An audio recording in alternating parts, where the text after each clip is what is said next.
Hello, this is my first vlog. This is my first phone. ఎలా ఉందో చూడండి ఒకసారి. వీళ్ళు ఎక్కడ వెళ్తున్నా అంటే మీకు ఒక సర్ప్రైజ్ ప్లాన్ చేస్తున్నా, చూడండి మీరే.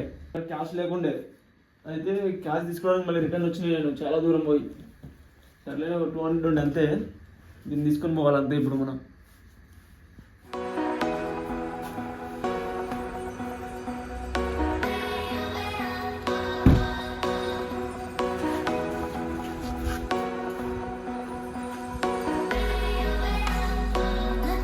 ఇలా అందరికి సర్ప్రైజ్ చూపిస్తాను. నేను ఎక్కడికి వెళ్తున్నాను, చాలా రోజుల తర్వాత పోతున్నా. సర్ప్రైజ్ లేదు నాది. అదే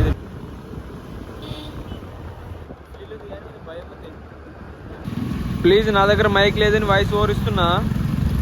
కార్ దగ్గర పోయేసరికి కార్ టైర్ పంచర్ అయి ఉంది. అక్కడ తీయంగానే నా చేతికైతే పెద్ద గాయమే తగిలింది. నాకైతే చాలా అంటే చాలా పెయిన్ వస్తుంది. ఎర్లీ మార్నింగ్ దెబ్బ తగిలింది అంటే మీరే చూసుకోండి ఒకసారి. అసలు మామూలుగా పెయిన్ రావట్లేదు, అది చాలా మండుతుంది నాకైతే. ఈ పంచర్ షాప్ అయితే కూడా నా పైన పెద్ద బామె పేల్చిండు ఒక్కసారి. పంచర్ అయిపోయిన తర్వాత ఎంత అడిగితే 200 అన్నాడు. ఒక్కసారి నా మైండ్ మొత్తం బ్లాస్ట్ అయిపోయింది. అంతెందుకు తీసుకుంటున్నారు అంటే మేము మా ఇష్టం, మేము ఎంతైనా తీసుకుంటాం, నువ్వు చేపించుకుంటే చేపించుకో అంటుండు. సర్లే ఒక పొద్దునే కదా ఎందుకు వీటితో లొల్లి, మళ్ళీ జర్నీ మొత్తం డిసప్పాయింట్ అవుతుందని నేను 150 ఇచ్చేసి వచ్చేసి. మరి ఇంత డిమాండ్ అంటే ఏం చేయగలం అసలు మనం? ఏం చెప్పడానికి కూడా ఒక మాట కూడా లేదు. అక్కడైతే మన బండి మీద టైర్ వేసుకుని మళ్ళీ రిటర్న్ వచ్చేసి స్టెప్పింగ్ తీసేటప్పుడు వీడియో అయితే తీయలే, ప్లీజ్ ఏమనుకోకండి. ఒక 1 అవర్ ఎలాగో అలా కష్టపడి టైర్ బిగించుకొని జర్నీ అయితే స్టార్ట్ చేసుకున్నాం. మధ్యలో టీ బ్రేక్ తీసుకుని మళ్ళీ అయితే జర్నీ స్టార్ట్ చేసుకున్నాం. నేను పోయేది దగ్గర 8 అవర్స్ జర్నీ.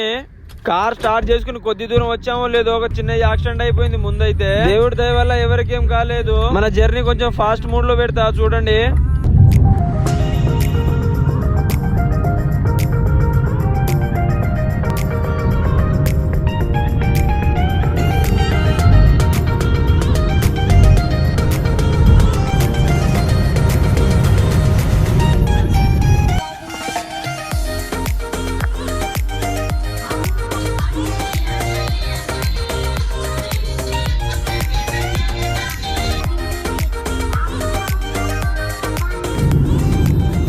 ఈ కొబ్బరి చెట్లు చూస్తేనే మనకు తెలుస్తుంది ఎక్కడ ఉన్నామో అని. ఆంధ్రప్రదేశ్ కి అయితే రీచ్ అయ్యాము. ఇక్కడైతే తినడానికి అయితే ఆగాం, కానీ ఇంత ఈ వరస్ట్ ఫుడ్ నేను ఎక్కడ చూడలేదు. చూడండి పైనుంచి ఈగలు ఎట్లా వాళ్తున్నాయో, మరి దారుణం అనిపించింది నాకైతే. బిర్యానీ అయితే ఆర్డర్ ఇచ్చా కానీ బిర్యానీ లేదన్నాడు. సర్లే అని 5 పీస్ బిర్యానీ ఏమన్నా, వాడేమో బిర్యానీ రైస్ ఇచ్చి పైనుంచి 4 పీసులు వేసిండు అంతే. ఆ పీసులు కూడా బాగా స్మెల్ వస్తుంది. ఎప్పటిదో ఏందో ఆ చికెన్ మాత్రం చాలా అంటే చాలా స్మెల్ వస్తుంది. అది ఎలాగో అలా తినేసాను, ఈ చేసేదేం లేదు కదా. ఎలాగో అలా తినేసి మనం వెళ్లాల్సిన ప్లేస్ కి అయితే వచ్చేసాం. ఇక్కడ నుండి మనం సికింద్రాబాద్ కి అయితే వెళ్ళాలి. పక్కనే రైల్వే స్టేషన్. బండి ఎక్కేసి డైరెక్ట్ అయితే రైల్వే స్టేషన్ కి అయితే వెళ్ళిపోయా. మనం ఎక్కడ వచ్చామో అనేది మీకు చెప్పలేదు కదా. భీమవరం అయితే వచ్చాం మనము.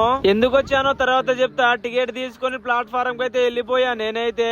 ఎందుకంటే ట్రైన్ ఒక్క నిమిషం లేట్ అయింది, లేకపోతే వెళ్ళిపోయింది ట్రైన్ మాత్రం. మనం మాట్లాడుతూనే ఉన్నాం, ట్రైన్ కూడా వచ్చేసింది. ట్రైన్ కూడా ఎక్కేసా నేను. లక్కీగా సీట్ కూడా దొరికిందిలే నాకైతే.